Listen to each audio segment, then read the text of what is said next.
ఈరోజు నేను ఆఫీస్కి వెళ్తుంటే Today, while I was going to the office, దారిలో ఒక పర్సు కనిపించింది. I saw a wallet on the road. ఆ పర్సు తీసి ఓపెన్ చేశాను. I picked it up and opened it.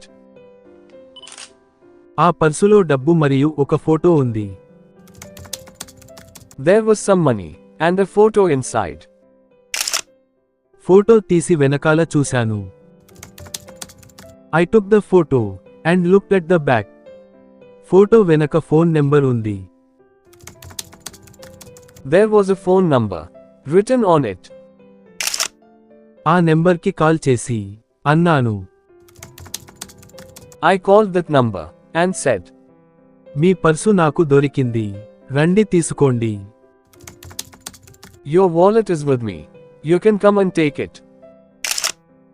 ఒక గంట తర్వాత పర్సు పోయిన వ్యక్తి నా దగ్గరికి వచ్చాడు. After 1 hour, the person who lost the wallet came to me. ఆమె ఎవరో కాదు, నా చిన్ననాటి స్నేహితురాలు. And she was none other than my childhood friend. నాకు చాలా ఆనందంగా అనిపించింది. I felt so happy.